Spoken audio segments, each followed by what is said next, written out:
I'm Brandon Jones. This is a live show. Do not change your channel. This is an hour of GT Live. If you're used to our regular live streams, hopefully this won't be too different, but let me explain basically what you're watching. So there's three essential components to the show. The first component is that we're actually streaming a game right now. Mr. Ben Moore is currently playing Hotline Miami 2. He is over there. You can see we got some people chilling on the couch playing a game. So we're going to be playing Hotline Miami 2 during the entirety of the stream. There is also you, the community. You are a part of the stream. We invite you to ask us questions. We have a special guest that I'll introduce in 2 seconds. And if you have questions for me, if you have questions for the GT staff, if you have questions for our guest, Elyse Willems will be taking your questions.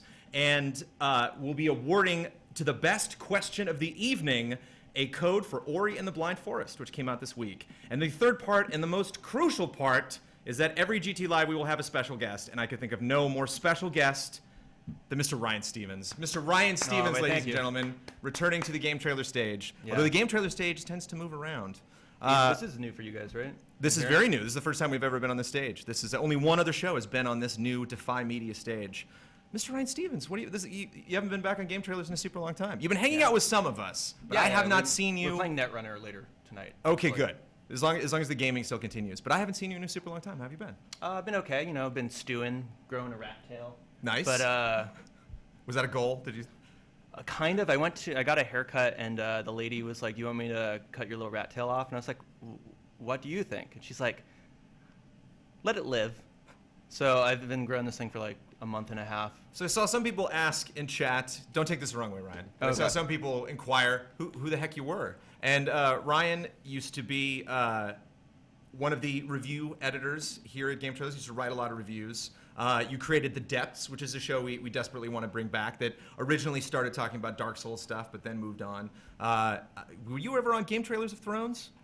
Yeah. Did you appear on that? Yeah. With Marco. You were a regular in Mr. Jeremy Hoffman. And when Shane Satterfield moved on to Greener Pastures, you assumed his responsibilities, but not his title. Thanks. I took it. Well, you didn't want it. They said you could be editor-in-chief, and you're like, editor-in-chief. I don't remember that, but okay.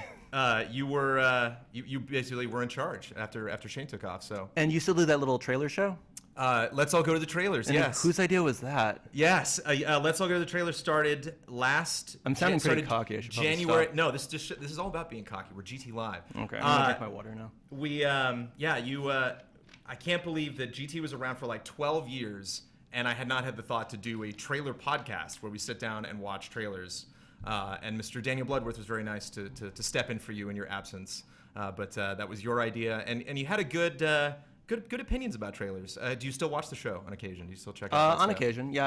I try to watch most of the original content stuff. Do you still watch game trailers? Do you still, not the website, but just game trailers in general? Are you still... Well, that's what I'm saying. I watched like you mean videos? Yeah. Some, but usually on YouTube. Okay. You know, or wherever it pops up. YouTube's the bomb. Yeah. We've just discovered this. I actually had not been on the site until a couple years ago. So are you still... Right after you left Game Trailers, I could not help but notice that you dove headfirst into Destiny. Oh, I went through like right into the deep You know end. how people have like K-holes? I had like a Destiny hole. I think if I loaded up my amount played on the app, it would be really bad.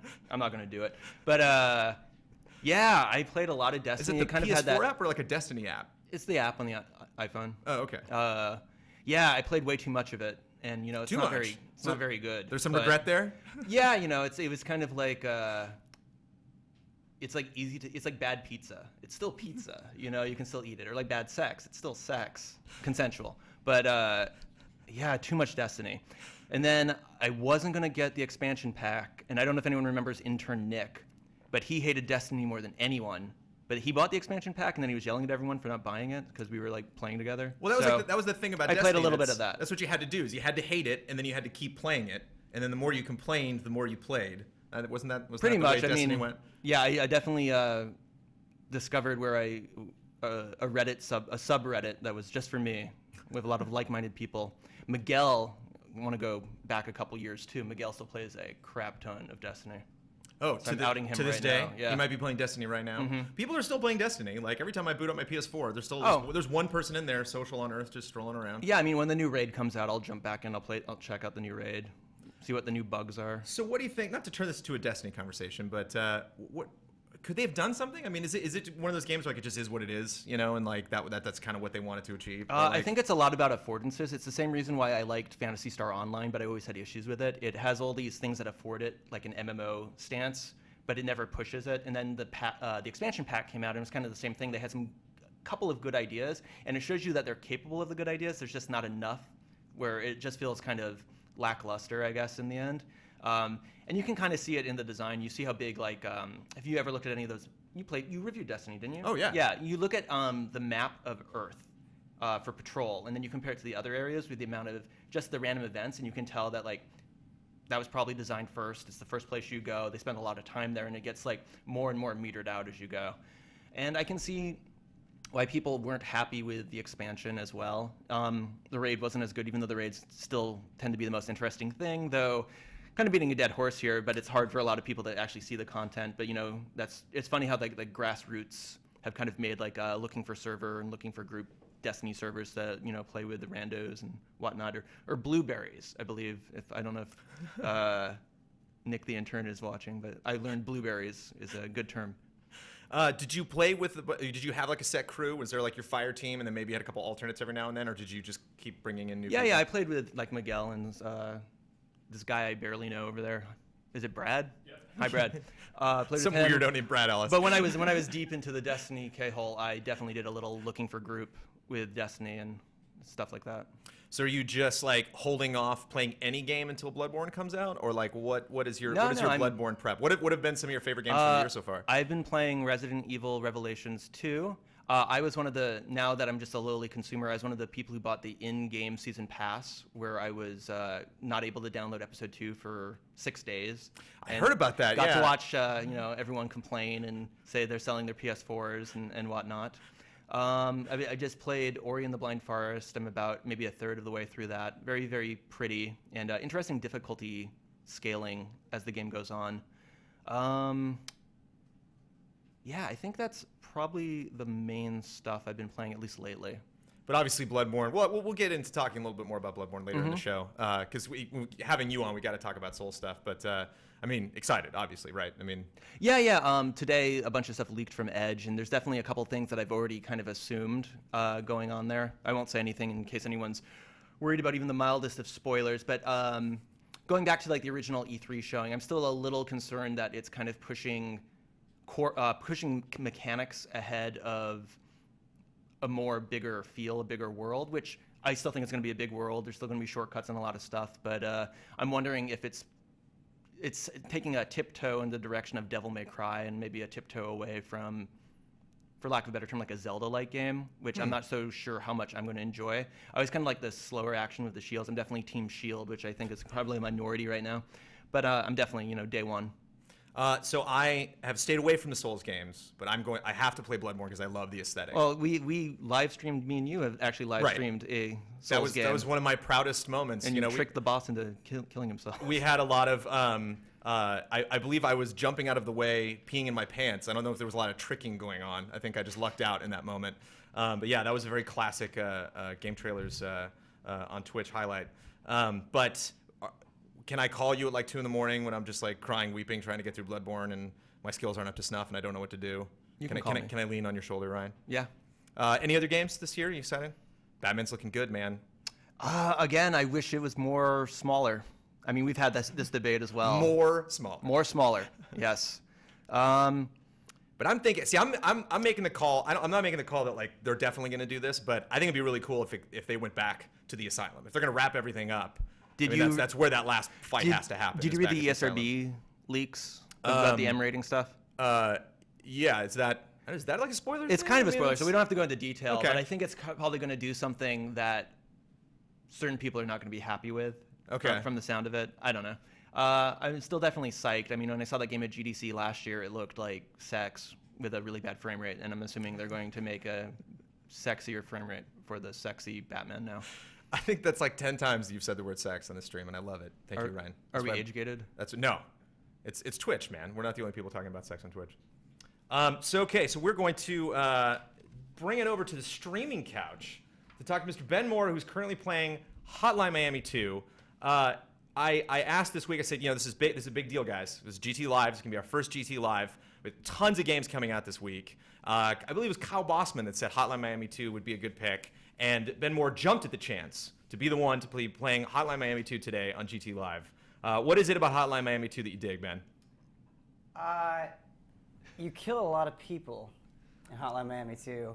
And you kill them in very brutal ways. I just feel like there's a spontaneity to it. There are so many oh shit moments where you kind of have to make split-second decisions, otherwise you're dead. Like, you die so quickly. And it's a game that really gets your heart racing in a way that I haven't really experienced outside of Hotline Miami 1.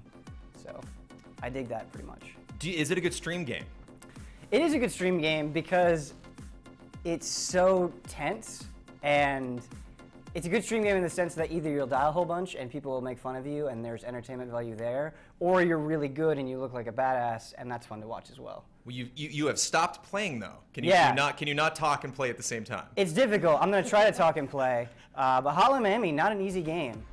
So what's happening? On. So where are you at right now? So you started over. So you actually are playing this currently for review. You will be reviewing this game and scoring it. I am much farther on the PC version than I am in this PS4 version that we're playing here. And you generally prefer, you've been playing on PC, now you're playing on PS4, and do you still prefer a mouse and keyboard controls to the PS4 controls? Man, I can't tell anymore. I've been playing for a while with the PS4 controller, and I think I might actually like it better than the mouse and keyboard.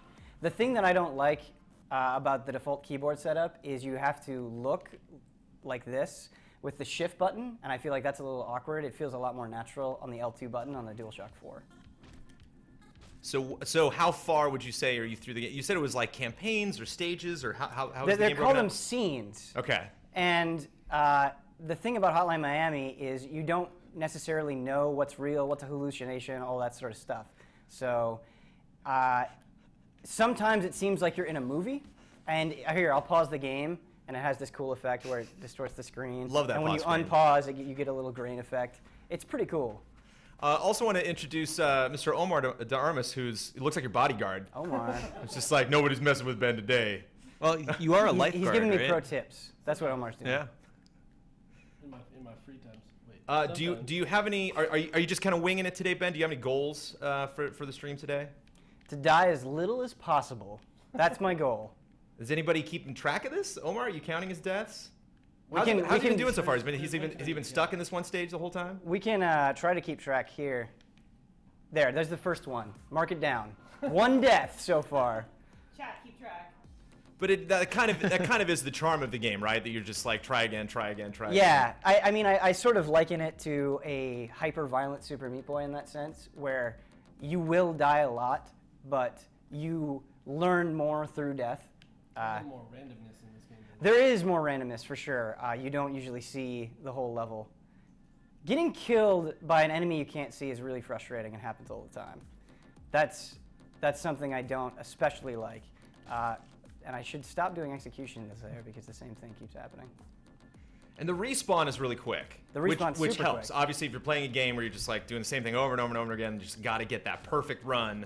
When you start over, you want that to be really instantaneous. Do you think that's the reason why the graphics are kind of simple? Like, what do you think? Was that a shot through the window? Is that what that was right there? That was a shot through the window. Yes, Excellent. you have to be Windows can be great tools, or they can lead to very easy deaths because enemies can shoot through the windows as well. But do you think the graphics aren't as detailed to maybe make the game smoother, to maybe make those respawns happen faster? Brandon, in this game, you eviscerate people with all sorts of weapons. You shoot them in the face. You gouge out eyes. Would you want it to look any more realistic? I don't know. I'd have to play through a major portion of that game to really to answer that question accurately. It's nasty as is, and it's pretty much an 8-bit game, you know? As far as nasty games go, is this up there? As far as like violent games go, do you think something like this is more violent than like a Grand Theft Auto? I do, absolutely. There's a lot more gore in this than Grand Theft Auto. I think this and Mortal Kombat are around the same level of violence. I'm not saying that it's a bad thing, I just think that's the way it is. Mr. Stevens, what is your experience with Hotline Miami 2? Or Hotline Miami in general, the franchise? I'm actually a big fan of Cactus. He's one of the guys who made the game. He used to make these really weird freeware games, like Clean Asia is one that comes to mind that we used to put on GT back in like 06, 07 to kind of bring back the back catalog again. So it was cool when he got like a smash hit. This game never really completely resonated. Well, the Hotline Miami one didn't completely resonate with me, but I definitely think it's interesting. You were talking about the graphics. I think it's made in Game Maker, so that can be another reason why it's a little more simple looking. I guess you can import stuff, but it's all kind of, obviously sprite based. It's kind of, I don't know. There was some guy wrote a really interesting kind of article about violence in this game, or the first game, where if you get, there's like a secret ending if you collect all these tapes, and it's all like a big waste of time, and it's kind of like a weird diatribe on like gameplay versus story. You and stuff find like out that. The plight of the character is a waste of time, or No, or it's like collecting all the tapes is a waste of literally time? like a waste of time because the story is actually like dog shit or something like that. I thought it was kind of an interesting take. But what I do like about it, and maybe it's just hey Ben, how long did it take you to get used to playing, would you say, with the mouse and keyboard?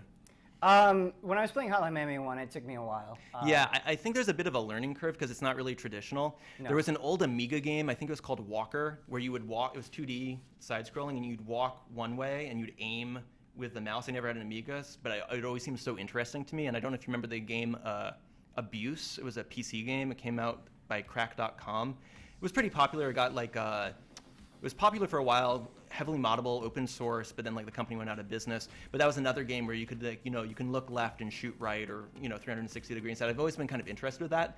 The bird's eye view is interesting, but maybe it's the shift thing you said before. I've only played it on PC, but yeah, it never really completely gelled with me, though. It's definitely an interesting game. I miss you, Ryan. Can I just say that right now? And I'll tell you why I miss you. Because if you bring up a game that was released before the year 2000, 99% of the time, I've never heard of it. Even close. I've never heard of the developer. I've never heard of sometimes the console it was on. Yeah. Is that did you really just absorb all of that information when you were a wee little tyke playing games, or is this like research that you did like when you were in high school and college? Or I mean, I got into games when I was super young, and then in college, I became one of those people who maybe read more about games than played games. Like, I didn't have a PS2 in college. I only had PC, and then eventually... Oh, no, I had a GameCube, like, day one, because, I had to get my Mario Link Samus in. But, yeah, definitely, like, back in the day, I don't know if you remember, IGN used to update only once a day at, like, 10 p.m., or East Coast. I never paid that so much I used to, like, F5 IGN every day and read, like, even if it was about, like, a sports game. So, and I have a decent memory for some things, but not so much for others. What don't you have a decent memory for? Anniversaries. PR people's names and faces. Oh man, that's a challenge. Yeah, that's something that I've had. I've yet to do a full year of all of the events as editor in chief. But I send out like a warning tweet before every event. I'm just like, I don't know any of you. If I meet you or something and I get your name wrong, I apologize. I bring a third shoe along with me just to put directly in my mouth whenever I totally get somebody's name wrong. Have you I tried remember a it was one of the sock? guys. I felt really bad because one of the guys from Sledgehammer said when he came up to me at the Dice red carpet, I gave him a look like, "Who are you?" And he was like, "You don't know who I am." And I was like, I was at the review event. I just reviewed Advanced Warfare. You're from Sledgehammer. Oh God, I know who you are. Of course, I don't remember his name now. So I want to bring your attention, everybody, to the fact that Mr. Ian Hink is controlling all the madness that you're watching right now. He is in the control room. Let's go to Ian Hink. Ian, what's happening right now? Hi. Madness is right. So far, I played the wrong intro. I've screwed up the lowers a couple of times. First time back out on the TriCaster in a couple of years, so I'm getting there. But I isn't think that it's going all right? But isn't that why we're doing this? So you can mess everything up, like big time? Isn't that why people watch? Yeah. Like you put that live name on there, and people are like, "Oh man, he's gonna mess it up big time." So if something goes wrong, if you're like, "Wait, wasn't that? I think that logo is supposed to what?" That's Ian. Yeah. But when it's clean, when it's really clean, that's when it's Ian too. Everything that goes wrong is my fault. Everything so far that's gone right is everyone's fault. We've been working on it together. Elyse is telling people what to do is good. So to a viewer at home, it might look like you're in the attic. Are you thinking maybe of decorating the control room? We should probably. We had this. I added this light earlier. I looked really cool, like some noir film. Yeah, I kind of like that. Yeah. I like this a lot, but then we added, It's like you're stalking us. we added that so that you could see me. But whatever, it's pretty cool. And TriCasters are cool. Which is what you're operating, which is, Yeah. the reason the show I exists. like the TriCaster. Here, let me see if I can. There you go. That's the thing I'm doing. So like, right now I'm on camera 5, Ryan's camera 1, Jones is 3, Wyatt is 2. That's those guys. The game is 6. I gotta find out a way to. I think I can do it. I think I can do it where we fade the game audio in and out. Right now it's a hard cut. I don't like that. I'm pretty sure I got it figured out, but I don't want to do it well. Now, Ian, I hadn't planned on you getting better at this as the shows went on. Oh, well, I don't know what to tell you. We'll have to plan for that. So, Mr. Ian Hank, thank you so much. So, if things are emergency, if there's anything going terribly wrong, we'll have to direct our attention straight to Mr. Hank. Right now, I want to do something that actually was your idea initially, Mr. Stevens. We used to do a show where we would talk about the countdown that we were going to do that Friday. I don't remember the name of it. What do we call that silly thing? Did we actually do that? Yeah, where we sit down and we'd say hey, here's the countdown we're gonna do, and then send us comments, and then we'll put the best comments in the video. That was short-lived, too much right? work. Yeah. But I do want to pimp the countdown that we're doing, and so Mr. Brad Ellis is joining us now on stage. Ladies and gentlemen, Mr. Brad Ellis. Heyo. And the countdown that we are doing this week for this Friday is the top 10 Souls bosses. And this is where I leave the show because I haven't invested a serious amount of time in any Souls game. We have 3 of them, right? There wasn't one I missed, right? It was Demon Souls, Dark Souls, and Dark Souls 2. Yep. And so these are the bosses. So what makes a boss? It's just the one guy that doesn't look like anybody else. I know bosses come back sometimes, but... Well, we judged it upon not necessarily just the boss mechanics of it, also the presentation of going in it, and kind of the first impression you got of the boss. Some definitely left a bigger impression on us when we were doing it the first time. So I'm calling this segment number 11. So every time we Catchy. pick a countdown, there's always one. It's usually Mike Huber. I'd say more times than not, it's Mike Huber that's just "Wee!"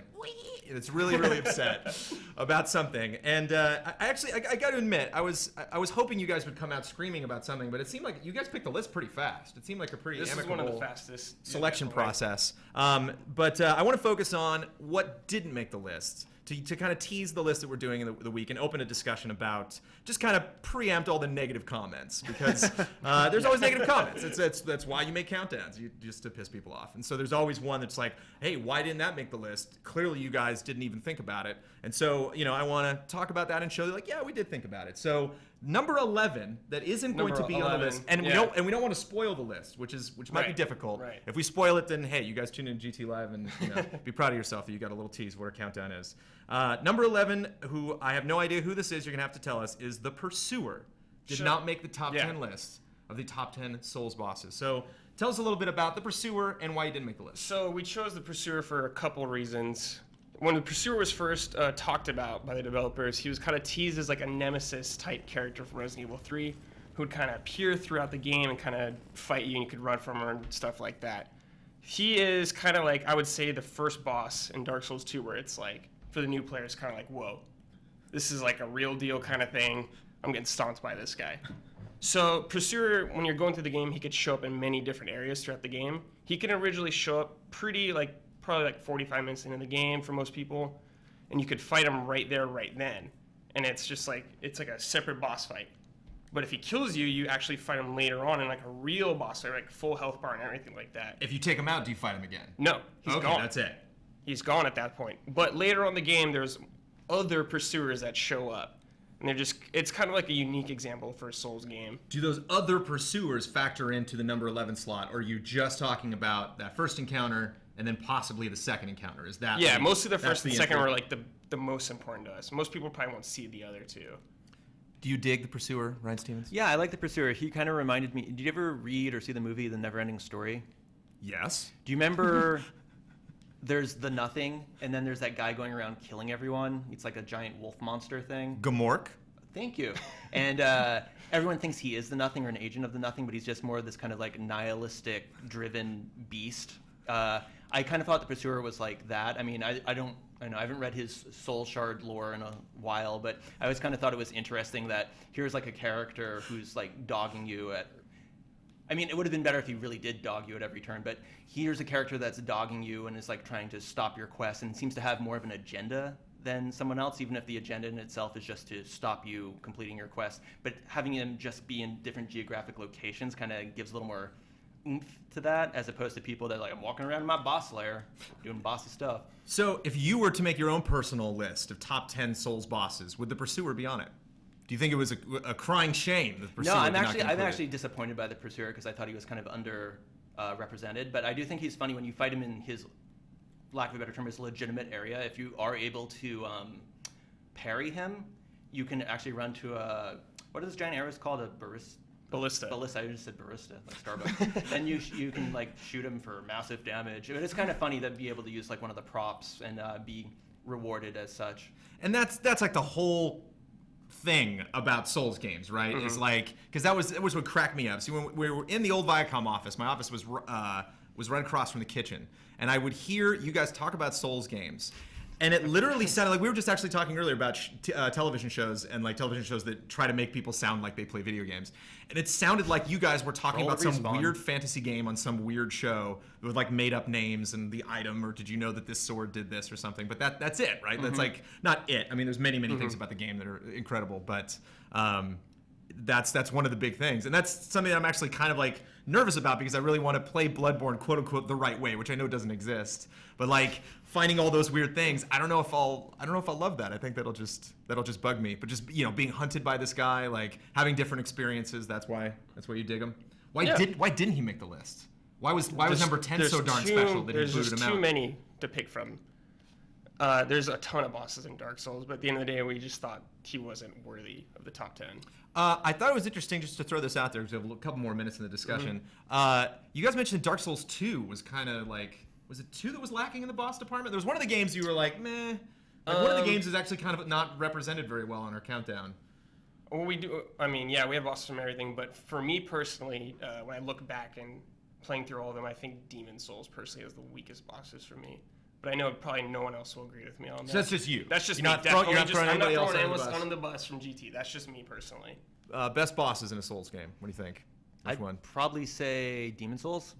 Not to throw you under the bus or anything, but again, it was the game I played first, and I had we had the Hong Kong import copy, so I didn't. When going into something blind is always kind of amazing as well, and I was just consistently kind of. I was flabbergasted by what I was seeing, and running away, realizing the old hero's blind. I mean, you saw blind enemies in other games before, like Resident Evil 4 and stuff like that. But it was kind of to actually realize that, or where they do use a prop. There's like the sword that lets you shoot lightning for one particular boss fight, and then 5-3 where the boss. She is a defender, but the boss herself just commits suicide, and it's not really even like a real boss fight. It's just kind of a little bittersweet, but also kind of, it's what builds the game beyond just its mechanics that also makes it interesting. So I did a poor job of explaining this segment to you before you came on the show, and you actually brought your own number 11. Yeah, well, I don't know what your top 10 is, but I picked one that I'm pretty sure did not make your top 10 list. Okay. And yeah, you were right. It's Bed of Chaos. I actually like Bed of Chaos. Oh, no. It's because I liked, going back to Demon Souls, I liked the Ancient Dragon God, which again was kind of like a glorified context-sensitive, not really a quick-time event. And I was seeing a lot of kind of, maybe not repeated themes, but kind of influenced themes when I was playing Dark Souls for the first time.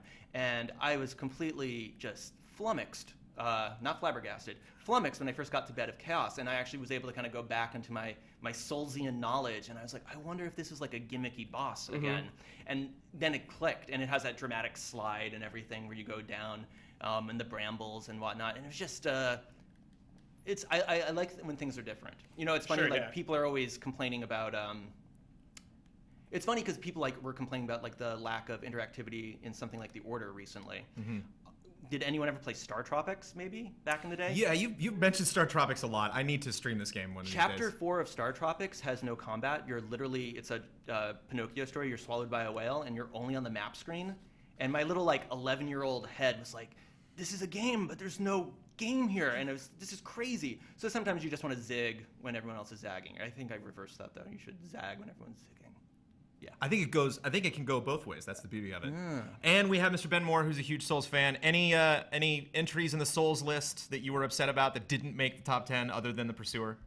Don't take too long. I think though the one that I like that maybe not a lot of other people like is the Capra Demon.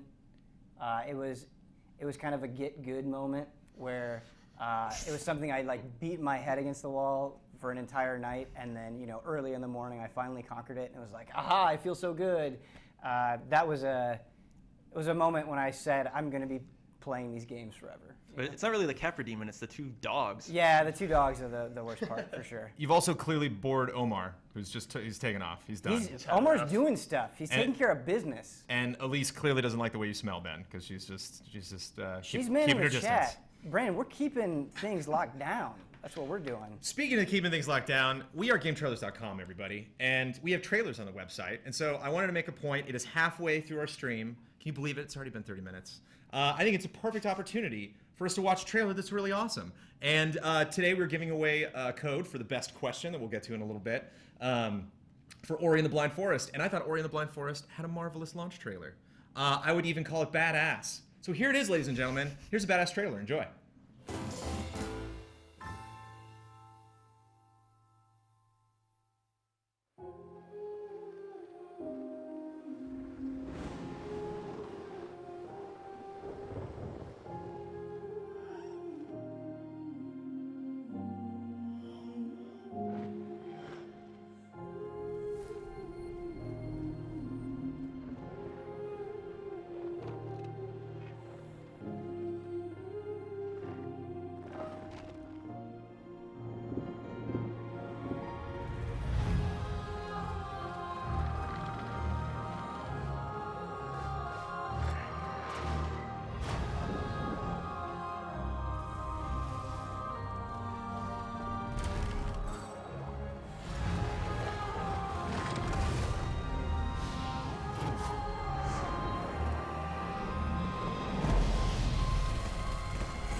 That's a badass trailer. And what I really like about it is, the music in that game is gorgeous. I have yet to actually touch, or you mentioned that you're going through it right now. I was at the launch party. It was cool. They had painted Meltdown comics. They had done a bunch of graffiti of a bunch of the characters on the outer walls and stuff. It was cool. Oh, I'm all jealous. I want to be at the party. But I really like how they use the music from the game. And if you go back and watch it, which I recommend you do on GameTrailers.com, it has 4 clear stages of music. It's not just like it's tempting when you release a launch trailer. Something like Gears of War would have a launch trailer. It would just be heavy like the whole time. And there's clearly like builds. There's like the intro to the story, and you're learning a little bit about with no text or no dialogue or anything. Just kind of like, oh, he's on his own, and the people who are taking care of him might have passed away, and so he's got to go save the forest. And then there's like little exploration music, and then the adventure music, and then they bring it back down in the end to transition out. So I like it. That's a badass trailer. We don't do a lot of editorials anymore on GT, Ryan Stevens. We talk mostly specifically about games. We got a new show since you took off called Just Played, where we will actually get our hands on a game, whether it's at an event or whether it's a super old game or whether it's something that just came out, and we'll talk about it. But I really miss, and on GT Time every now and then we'll talk about something, but it's usually something that's very topical. But I just miss that just raw editorial conversation. So I'm curious to address Ben, who's playing Hotline Miami, which is a very violent game, and talk about violent games in general. The reviews director at Destructoid, Mr. Chris Carter, had a very funny tweet this week, which I really enjoyed. And he said, I wonder if all of the people that were offended by hatred, which I thought had a very, speaking of interesting trailers, I thought had a very interesting announcement. He said, I wonder if the people that were really offended by hatred are going to just rush out and buy Hotline Miami 2 this week. And so my question to you, Mr. Ryan Stevens, is what just at face value are the differences between a game like Hatred and a game like Hotline Miami 2? And granted, you haven't played Hatred yet, so just kind of standing back and looking at the media. Well, I mean, with Hatred, there is we talked about this briefly before about like what's more graphic, and what did you ask Ben if was more violent? This or Grand Theft Auto? Grand Theft Auto. Because there's just blood. I mean, look at this. There's just blood everywhere. It is But the floor it's is painted in gore right now. I mean, it's a little more abstracted. What have you done, obviously, Ben? this way. I think hatred is a lot of it's just its marketing. What I think is more interesting about Hotline Miami is I know a lot of people that are actually really turned off by a lot of the actual plot elements of the game. Like the things that are fueling what's going on. But they think the mechanics, like kind of the opposite of me, they think the mechanics are so good that they keep wanting to play it. But I think Hatred's message was a little more in your face, while this is a little more, I wouldn't want to say nuanced, but I don't know. It's like there's a weird throwback, there's a weird design. But I mean, violence in video games, right? I mean, is this going to be the ongoing conversation? Yeah, no, for the record, I have no problem with violence in video Right. games. I think you just hit it. Message. I think that's what interests me, and that's what I want to talk about. Is that like that can make a huge difference? Is like the context of like who am I? Why am I? Why am I doing what I'm doing? Why am I doing these horrible acts? Who am I killing? Like when I worked at G4 on Cinematech, I did a whole show of games that were funded by governments, like America's armies. And it was the only time I was ever told I couldn't put a game up because Hezbollah had actually, they had modded a game, and it was like this really bad first-person shooter where you were going around shooting people. And obviously, Hezbollah is kind of, on the maybe the terrorist watch list sometimes not. And it is a lot about context, right? I mean, did you play like Wolfenstein when it first came out? the original Wolfenstein, yeah. And you'd kill the boss, and you'd get like the glorious kill cam, right? Right. Like, there's been a long history of like violence prevailing, but there you're killing Nazis, right? There is still always kind of a context somewhere. But it's interesting. Like I don't get desensitized to violence in the way that like I then want to go be violent towards human beings, or I would think that like, oh, I'm just gonna do a violent thing towards a human, and I'm not gonna care about it because I play violent video games. But I have to admit, I do get desensitized just because I've watched so many trailers a week and so much gameplay of games. I remember it was like this week it was Battlefield. I was watching a trailer for Hardline. I don't know if it was their launch trailer, but and it just kind of struck me as they were like driving around a boat and blowing up something on a bridge. Like I don't know if you ever have those moments where it's like, I wonder if that guy had a family. It's like the joke from Austin Powers. They actually like call his wife.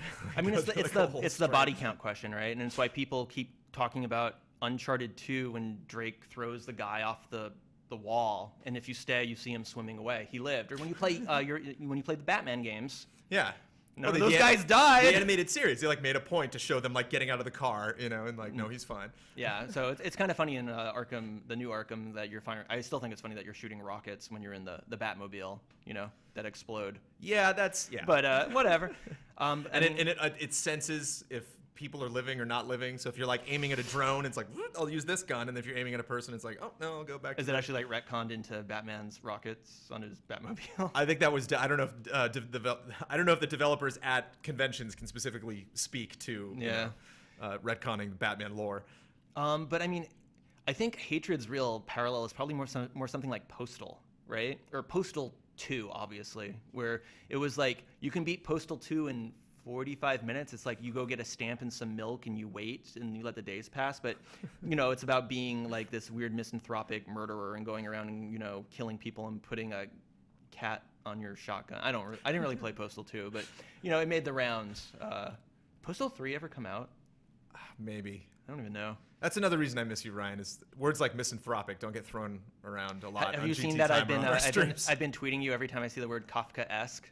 So we did a countdown, not to go on a tangent, but we did a countdown where you were talking about Silent Hill, and you referred to the fog in Silent Hill as a Kafka-esque fog. And my then girlfriend, now wife, Amanda Troop, was like, "What? Kafka? What?" And I made the mistake of telling you that she said that, and now it's Is she playing Resident Evil Revelations 2? No. Because there's a lot of Kafka in there. There's a lot of Kafka in there? You could even say it's Kafka-esque. All right. Ben Moore, who's currently playing this extremely violent game that we're talking about, does this game, even for a second, and I'm not loading this question, does this game disturb you ever? Or do you ever just kind of look at the carnage and you're like, I don't feel good about this?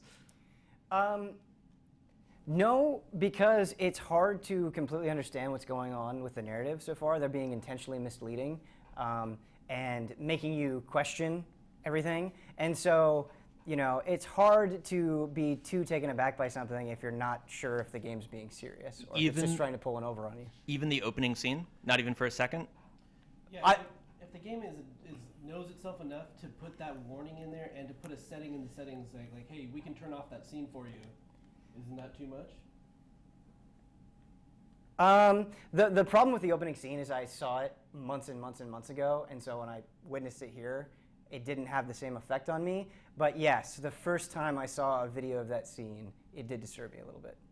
I think Hotline Miami 2 is a good game. I'm not saying it should be censored or anything like that. It intentionally forces you out of your comfort zone, which I think is a cool thing that not a lot of games aim for.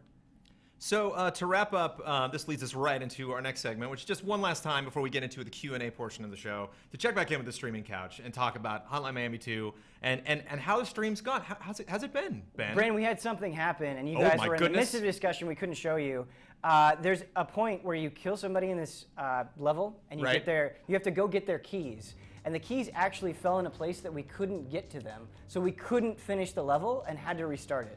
Can you restart it? Can you just manually Yes. go to the menu So and you then... just hit start and then you hit rewind and you restart okay. it. I But see what they did there. you know, made all this progress and then just couldn't finish the level. This game actually has quite a few bugs, which I was surprised. So that's not the first time that's happened to you. That's the first time that I haven't been able to finish a level in that way. But a lot of times enemies will get stuck on doors or just weird things will happen that kill you inadvertently, and it's pretty frustrating.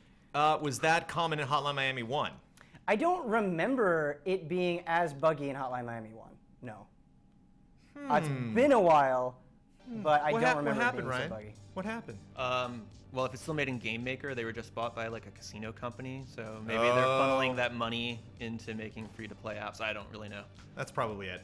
Well, we've talked about violent games in Hotline Miami 2 enough, so now we're going to get to the Q&A portion of the show. Thank you so much, everybody who has asked questions. If you asked a question and it was a really good one and you felt good about it inside and we don't get to it, I apologize, but we only have so much time. I figured 20 minutes, the last 20 minutes of the show, give or take, would be a good chunk of time to sit down and talk about questions. And coming to the stage, Elyse Willems. First time on GT Live. Yeah. You Sander too, Cook. This huh? whole time, yeah. Good to see you. Cool to have you on, Ryan. So we haven't done this yet where we've gathered questions. How did that go? It was fun. Some really good questions, some repeats. So I tried to isolate whoever was first asking. Right. But yeah, I think we should just get into it. So this is a pretty heavy-handed question coming up. Are games disposable? The games media and most of my fellow gamers seem to only focus heavily on upcoming releases. A game like The Order 1886 is covered and hyped for years, and as soon as the review goes up and we blast through it, it's never to be seen again. It's off to the next game. That's from Mike Hook. Do you guys kind of agree with that sentiment? Is this sort of where we're at, where a game gets this kind of hyped attention and then... What say you? I think it's always kind of been that way, and obviously certain things are going to stick to the wall. You know, people do retrospectives on certain games and game series and get sequels. I would say maybe the reverse of that is that developers or publishers are sometimes giving much shorter lead times to games. I still remember when Ubisoft announced the second Call of Juarez game, and then it like launched 4 months later, and Nintendo was doing that for a while with some of their lesser properties, like the Excite Truck sequel, like Excite Bots and like Wario Shake It. It was like 6 weeks from announcement to launch, which is kind of weird because, you know, there may be not big games, but then it's like, when are you going to do your speculation, the fun times on the message boards, getting a new trailer, getting kind of a little bit of information here and there. So, but as we've seen in at least, console development, unless you're like an indie game, the costs are just so much that, that B and C tier stuff's just kind of disappearing and few and far between. I think the thing that worries me is that actually I've been following a lot of people, and they actually talked about this when I was at DICE earlier this year, talked about game preservation. They're actually just opening like a museum. Did you talk to Frank Cifaldi? See, these are the names that I don't know. You know that name. You said you're nervous about not knowing names, and you just threw this name at me. Well, he's not PR, so. Oh, okay. Well, there you It's go. only PR people. Right.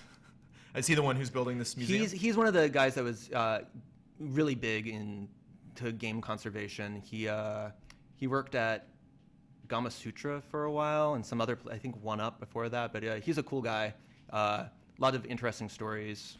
So on one hand, like, yeah, I'm worried that there's a lot of awesome old games like the Commodore and the Amiga, like these old consoles that it's just such a headache to like get something up and running that a lot of people won't get a chance to play that. But at the same time, you look at the culture now, like we're streaming on Twitch right now, and people are, get to check out old games that they, would have never played before because somebody has access to them. And so, yeah, maybe play games, they're slightly disposable, but as far as like getting access to games, like I think people can, I think in this day and age. So, yeah, mixed bag.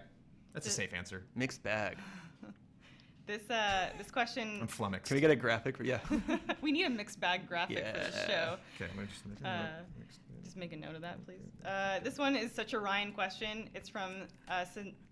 Is it about Sazanami? text adventure games? Sort of, could be.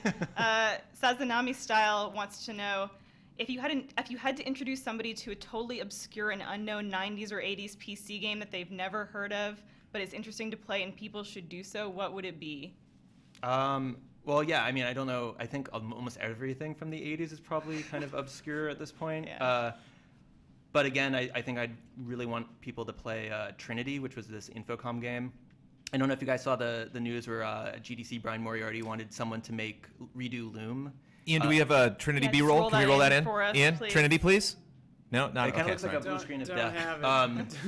But the guy who created Loom, he is also the guy who wrote Trinity, which is a weird time-traveling, anti-nuclear war sort of text adventure game that's ridiculously hard, but also kind of, I don't know, it's poignant as well, which is, that's something that you don't see a lot in games. I was playing, what's the game that's based on the guy's alcoholic father?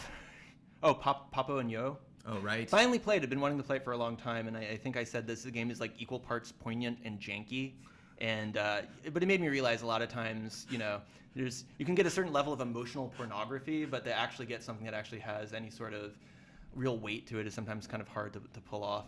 I can see them running with that quote in a TV spot or in a trailer, equal parts. What was it? Jank, yeah. Just like, oh, we'll take the jank. This is from Tongue Surgery. What names. does the panel think of Unreal 4, Unity 5, and Source 2 all being free, with stipulations, to use and create games? Is anyone worried about an oversaturated market of indie titles because of these offers down the line? So is anyone and everyone Is there any way to oversaturate the indie market? I mean, there are so many indie games that come and go that like I barely even hear of, and they're just gone. Talk about disposable. I mean, there's just and that's just the nature of the beast. It's like if you're an independent developer, you're making games because you're passionate about it. It's like if you're an actor just starting out, it's like you're, unless you're super lucky, it's just that lightning's not going to strike.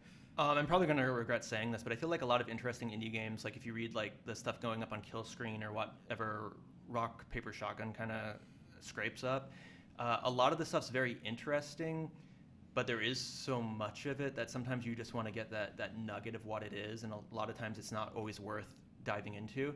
That's not to say that's true across the board. Like I had so much fun with Papers, Please on so many levels, on like a mechanical level, on a story level, on a contextual level. But going back to the original question, oh, never mind. I was going to say stuff about Unity, but actually the question was about too many indie games. I think we're kind of there. Have you seen like those stats of how many games are getting released on like the App Store each day? Oh, it's insane. It's interesting. Well, I mean, speaking of the App Store, I mean, you look at that thing and like that list doesn't change. Like every time I go back, I'm like, I wonder what's on the simulation or the strategy list on my phone. It's like, it's always the same games. Like, yeah. So it's kind of stagnant. It's really tough to break through. But at the same time, like whenever I go to an event, I was really sad I didn't get to go to PAX East. But like whenever I go to PAX, it's always those weird games that I've never heard of that like I walk away being most excited about. And then the big games, it's like, yeah, okay, Batman. Like I'm good. Like I don't actually need to play Batman because I know I'm gonna buy it. I know I'm gonna experience it eventually. Well, I think we're not seeing like people make new genres anymore. And that was something that used to happen with bigger games, and they take that chance. And now we see people kind of sidling up to some ideas, but generally things kind of fit into buckets more and more for the bigger games, and the chances of being happening elsewhere, and hopefully some of those are going to float up, but who knows. Reverse Reaganomics for games. Ryan Uzumaki 22. This question is mainly for Brandon, but I think it can apply to Ryan too. No, it's cool. No. equal- Camera on me. On me. We're a quarter of the way through the year so far, end of Q1. What has been your trailer of the year so far, if you had to choose one now? Oh man, I was really happy last year because when Overwatch came out, I was like, all right, done. Screw it, I'm done. God, trailer of the year so far. Oh, I don't know. I'm putting it on the spot because there's so many. Yeah. Oh, I don't know. Let's move on to another question. I'll think about that, and I'll get back to it. Ask Ryan this one. Ryan, do you have a favorite trailer so far? No. No comment. Ryan, what are your thoughts on Rock Band 4? Do you think that this game will make money or will it be a flop financially? Also, will it be accepted with glee or will it be something no one cares about? From RHD, longtime fan. I bet longtime Glee is viewer. really excited about Rock Band 4. They'll probably do an episode on it. Oh, is that Is not Glee the still first on? one? Yeah, it's final season. Really? I was shocked when I learned that Grey's Anatomy is still a thing. Do you remember Jag? Yes! Jag was on TV forever. Like, I was in high school, and then I went to college, and then college was over, and Jag was, And Jag was still on. there. But I think Jag is always there for us, and that's the beauty of Jag. Yeah, it's weird. I don't even know what that show's about, but it always had commercials. Anyways, so Rock Band 4 is a thing. I think it's going to do okay. I think it's interesting. Activision, you look at the declining. Activision is a phoenix that keeps doing the exact same thing, where it's like, let's run Tony Hawk for 10 years until everyone hates it. Let's do. I mean, they bought Guitar Hero. They bought the rights to Guitar Hero. They wanted to turn this into this weird franchise thing, and they did it until it kind of petered out with the plastic instruments and whatnot. And isn't Tony Hawk's rumored to be coming back again this year too? He made so some I don't know if these are rising again. I think it's going to do okay. They're doing some interesting stuff with you being able to get your back catalog content. I know I threw away all my plastic instruments a little while ago. I think I may still have a guitar, but then will those won't even plug into your newer systems, They right? have to, right? Yes. We need them to. Are they? They didn't when all the people who bought They Guitar didn't, Hero 1 that's and 2 on true. PS2 were shit out of luck. They already confirmed that. Okay. Matt Blair confirming that. Matt Blair. Well, it's Matt Blair confirmed, so take that as you will. Batman Arkham Knight, the Gotham is Mine is my that is the highest score I've given this year so far, unless I go to the trailers. And the reason why, not just because I'm a Batman fan, although that is part of it, but I was a little nervous about some things. Like there was the big thing for me was that the whole Gotham was all up and leaving, and they're either all gone out of Gotham or they're all inside buildings, but you never see some kid walking down the street in Gotham City. And 4 games in the franchise, that kind of bugged me. And that trailer redeemed that. I was cool with that. I don't know, it really kind of set up what they wanted to do with the story, and to make a diehard Batman fan more excited about a Batman game, even more excited. I didn't think I could be more excited about that game, and that trailer did it. So that's my pick of the year. Selfishly, Batman. You practically are Batman. around Don't these say it, don't parts. say that. I'm sorry. I'm sorry. Are you wearing the Black underoos? sometimes. What? Are you wearing the underoos? I am wearing black underoos. Next question. Next question. Oh, and You heard I it don't- here first. and I'm nervous about Rock Band 4, just for the record. I don't have a good feeling. I think if one thing saves it, it's streaming. I want to see Boogie stream this. The I problem want to is- see what PewDiePie does with Rock Right. Band 4. But there's a major issue with that. We did a one night only Rock Band stream because Twitch is going to mute those streams after. well, it's live. It's just like GT It's Live. licensed. You got to get it when it happens. It's licensed music, yeah. So It's like gonna be- listening to a Fish concert after. It's just Oh, not, God, it's just please, not the no. same. It's just not No. the same. You got to be there. I hate fish. You got to be there. You going to Chicago, man? Grateful Dead's Oh. coming back. Trey's gonna be the lead. I forget who said it, but someone once said the people that like fish choose to like fish. It's a choice. All I know is my brother likes fish, and I got him a CD on Amazon 14 years ago, and it's like my preferences are still haunted by that purchase. Every once in a while, We should have It's a like we string should cheese have a incident. tangent lower third, Ian. We should have a little tangent character that pops up. They're just oh, there they go. Yeah, that'd be They're talking good. about fish a again. tangent timer. We need to build that tangent timer. I'll write that down. Next question. This is from Jay Papa. What is a game sequel that would be your dream come true, but is most likely not going to happen? Or in Huber terms, what is your Shenmue 3? Unless it is actually Shenmue 3. That's a good question. I really want another SSX. I don't know if that's my big thing, but that's one of those franchises. I remember when GoldenEye came out and they're we're making Perfect Dark, and it took 5 years. And I'm just make more maps. This is before DLC. I'm just make another GoldenEye. Just do same thing. You don't have to change anything. Same weapons. I just want to go through new areas. And SSX is one of those series that I just want that to keep coming out. I really love that game. I just really love playing that. I'm going to kind of wuss out and say King's Quest because I don't really know my real answer, but I was so happy to see that it's happening Wuss. and that it's looking good because King's Quest 4 taught me to type. Have you gotten better or worse at typing since you first played King's Quest? I have to ask my mom a lot. I don't have to ask my mom as often to type things for me. And a shout out to my wife who's watching at home. Is a big King's Quest fan. Cool. Yeah. I got to fit in one of the. Do you want to, James, shout out just as long as you're here? No, you're done? No. Okay, good. More. It's our wedding anniversary. Are there more? Today? Yeah, more time for questions, though. Let's get to these questions. You're married? Does Ian know? This is from Blue Randy 8.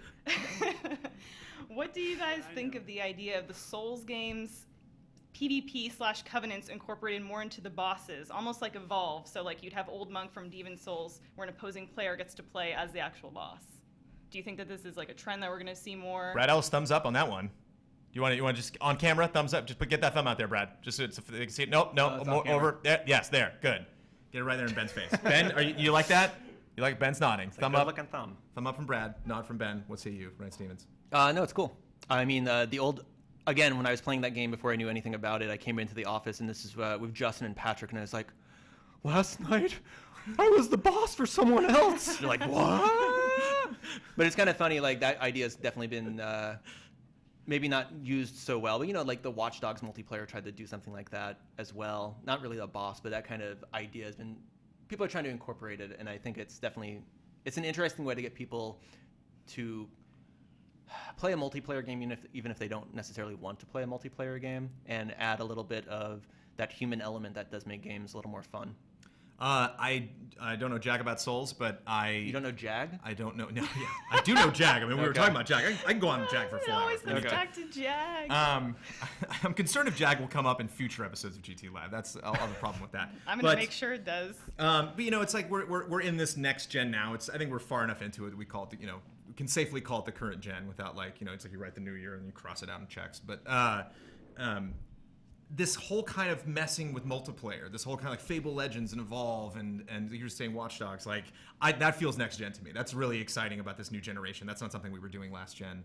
I mean, Dark Souls. I remember when Dark Souls came out, you were like, this is next gen. You're like, this is they're predicting the future of kind of what people. No, are a lot of exploring. those ideas. I mean, other than I think Eden Games, when they were doing one of their test drive games, kind of tried to do some of that earlier to not much success. I think it really is kind of like, I don't know, a real marker for what's happening in games right now. I mean, even when I was playing the Talos Principle, I saw Ian's little message pop up on a little QR code, and it was like, oh wow, and I mean, it's cool to see that happen even on something like Steam, where this kind of stuff happens. Yeah, and I think things like Windows 10, the cross compatibility we're going to see between PC and Xbox One, as we get further into next Jag, we're going to see a lot more of that integration, which is really cool. Do you think there's going to be a lot of Jaggies in next Jag? You said Jaggy earlier, didn't you? Jank. Janky. Oh, Now sorry. I said Jaggies. I'm gonna next episode we're gonna have to push for that in the Twitch chat for some good Jag questions. I'm gonna wear a Navy uniform in the next episode. This one's from Rosamoon. I recently wanted to play some games, and looking at current stuff, I felt no motivation to play when I could just watch the whole game on Twitch TV or YouTube and do something else at the same time. How do you feel Twitch and YouTube are affecting the video game industry, good or bad? Gotta be good. It has to be, right? Right? It's all good. Again, We're not doing anything bad right now, are we? No, again, this is maybe the thing where maybe some of the small one-note, 5-minute games, maybe you just watch it and you get it. But again, those are a little more like little 2DAs than like a full experience. But in general, I think most people are going to buy what they're going to buy. And I would say like piracy is still probably way worse than people being able to watch a game. Yeah, piracy sucks. Okay, well, I think that's all of our time for questions. That's all of our good questions? All of there we go. our time for questions. And we're wrapping up. We have 2 minutes left. Yeah, so... if I talk about all the cool things happening on GT this week, we might make it out at 7 p.m. Thanks Unless for, you... It's not like it's to my say. wedding anniversary or anything. No, I'm not married, really. Don't tell Ian. Sander Cook. That's all for the questions. Thank you guys for all the questions you submitted. And check your inboxes, because I'm not going to say who got the code. Yeah, you guys can discuss amongst yourselves. Yeah. We don't want to like shame everybody else like in the show. No, you can. Everyone else had bad questions. This person only had the good question. You can go into Twitch chat after and brag about it and shame Right. everyone. Was it difficult to come up with the best one? I'm still not even sure which one. You was. haven't picked it yet? Go over there and pick the best question. Did you have a clear best question? Was there one that? No, it's all a out of blur. this? Yeah, I don't even remember what the heck we were talking about. Ladies and gentlemen, that was GT Live. I just want to talk really quickly about stuff that's coming up on GT this week. Like we mentioned before, we're doing the top 10 Souls bosses. It's going to be up on Friday. We are still going through all of our PAX East and GDC coverage. We have a really great Just Played a Mortal Kombat X coming up. Andrea Renee checked out Overwatch at PAX East, and she talked to Ben Moore about it when she came back. We have our second part of our GDC bonus round with Danny O'Dwyer, Greg Miller, and Steven Totillo. Steven is a classic bonus round guest. We have another Just Played that's a bunch of awesome indie games that Andrea Renee played. Again, I mentioned like one of my favorite things about PAX is playing all the indie games, and so she mashed like a bunch of things that she checked out, including one game you can only play once. You hear about this? You like jump in, you play it, and then you die, and you're done, and you never play the game again. Yeah. So yeah, lots of crazy stuff happening at PAX. Mandatory update, of course, with Elyse Willems and Ian Hink. And we got some awesome streams. Elyse, you are playing Katamari tomorrow with Amy Dallin. Did I pronounce that correctly? And I will be doing my first. We do full playthrough Fridays now. We got to play through the whole game. Mike Huber's been leading the charge here, and I'm doing my first full playthrough Friday on Friday. I'm terrified. I'm going to be playing Super Castlevania 4. It's a game I've beaten many times, but I'm just convinced that this is the Friday where I will not beat it. But if you want to tune in for that and more stuff on GT, you can tune in later this week. Thank you so much, Ryan Stevens, for being here. Not only for just here in general, but to kick off what is GT Live. What'd you think? What'd you think of GT Live? Any advice for it? Anything that was uncomfortable? Don't lean back. You brought your own water. I was going to get you a beverage, but you came prepared. I wanted bubbles. Good. Okay. Yeah. Really quickly, if I can plug, you may remember someone named Shane Satterfield. Yes. Well. He is starting his own video live stream thing tomorrow, and I will be a Skype guest, and people can watch that 6 p.m. Pacific tomorrow at twitch.tv/SIFTD Games, no underscore or anything, just SIFTD Games. Sifted Games, take the E out. Yeah. In Sifted. And I have no clue what I'm talking about there, so it's going to be a little bit like today. But you got me the rundown eventually. I did prep you on Dark Souls. I did make sure, and that actually just worked out. Like we hadn't planned that when I originally gave you the call, and I was like, "Hey, GT Live." I didn't know about Souls, but that was fortuitous. No, it's fun. And that's a good idea. I should have the guest plug something, just like be quiet. But yeah, actually, I'm hoping to have Shane talk about Sifted Games on the show before too long. Hopefully, sometime in the next couple weeks. Yeah. And hopefully, you guys enjoyed GT Live. Please leave comments. I left the stream open on my computer. I'm going to go back and read all of your comments. You can reach me at GameTrailersVO. You can follow us. You can follow us on Twitter, Facebook, and especially YouTube. We're doing a big push to our YouTube channels. You can check us out at youtube.com/GameTrailers. You can also check us out at youtube.com/C/GT Reviews, and that's where all of our Just Playeds, and that's where GT Live is going to go. So if you have friends who are like, GT Live, what the heck is that? And they want to check it out, we'll be archiving this tomorrow on that channel, and we'll be archiving it on GameTrailers.com. And of course, visit GameTrailers.com. That is our website. You're on Twitch right now, but we are a website, and we would appreciate it if you go check it out. And of course, you can subscribe to us on Twitch if you want to. And thank you very much, Ryan Stevens, thank you for having showing me. up and chatting about stuff. And thank you guys for watching. That was GT Live. We'll see you next week.